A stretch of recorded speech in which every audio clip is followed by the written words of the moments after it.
caught yourself judging someone and then realized it was really saying more about you than them? Today I want to walk and talk and discuss how judgment, self-righteousness, and criticism can either close us off or open us up. Let's first discuss judgment versus discernment. Judgment is often fueled by ego and separation, i.e., I am better than you. It's a very natural thing because this is the ego's way of attempting to protect our self-identity. When your ego judges other people, this is a form of protecting your self-identity because it's trying to keep you from noticing your own weaknesses and faults and wrongdoings. Nobody likes to make mistakes, and this can often be brought about with feelings of shame or guilt or sadness or insecurity. And this is the ego's way of attempting to protect you by judging others. Now, discernment is healthy awareness, recognizing what's right for you without the need to condemn others. I like to think of discernment as sort of like that line that we all sort of have invisible in our minds of what's extreme on one side and what's extreme on the other side. The line is sort of this equilibrium, and once the line is crossed, it either crosses into the realm of this is right or this is wrong, based on the individual observer's perspective.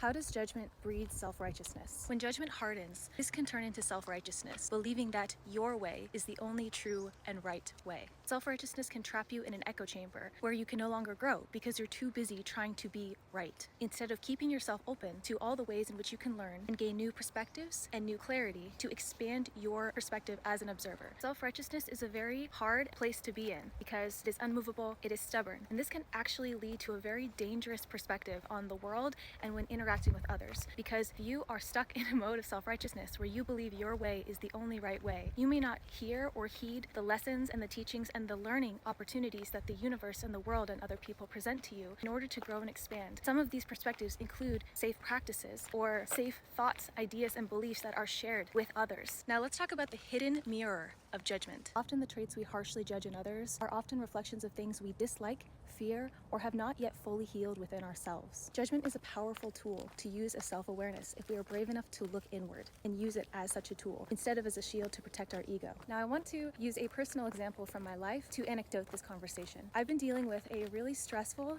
difficult situation at one of my jobs, and it's something that has required a lot of focus and discernment, and it's just been incredibly frustrating. I wish I could go into more detail with you guys right now, and hopefully this will be a story time for the future, but as of right now I can't really say too many details. I can share that this situation has brought up a lot of frustration for me, a lot of anger, a lot of annoyance, and even judgment. This situation has been very challenging, yet also an incredible learning opportunity for me, because I find myself each day that I have to navigate this problem frustrated, angry, and sometimes I will need to vent, share my thoughts and emotions with a loved one, and I find myself getting frustrated with the other person that I'm dealing with in this particular situation. And I've really been learning where the line is between healthy discernment and judgment, because it is healthy to be able to vent and rant a little bit and get it out of your system. And then after I have done such, whether I'm journaling about it, my thoughts and feelings on this, I go back and I do the work of inner reflection. This is where the healthy discernment comes in, between recognizing, yes, this person has triggered me in XYZ and it's frustrating, and I acknowledge and embrace my feelings and thoughts on this. I go back and I reflect, what is this teaching me? How is this representing things within myself that are still being triggered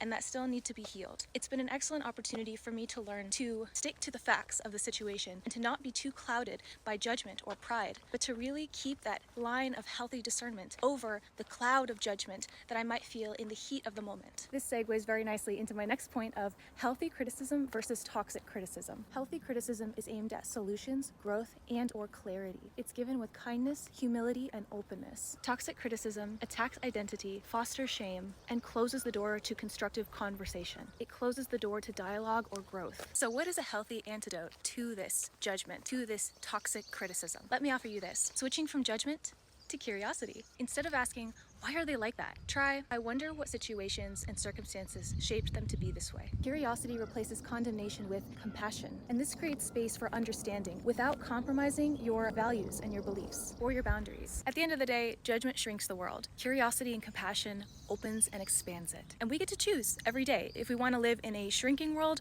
or an expanding one. The more we choose curiosity over judgment, compassion over self-righteousness, and healthy discernment over toxic criticism, the more we are choosing to grow and expand our reality instead of choosing a world that is shrinking. We can literally choose to live in a world that is growing rather than a world that is keeping us stuck in a little box, cutting us off from God, cutting us off from growth, cutting us off from compassion. Judgment closes hearts, but curiosity opens worlds. I hope you have a wonderful day, my friends. Thank you for walking and discussing this with me today, and always remember to stay grounded. Have a great week.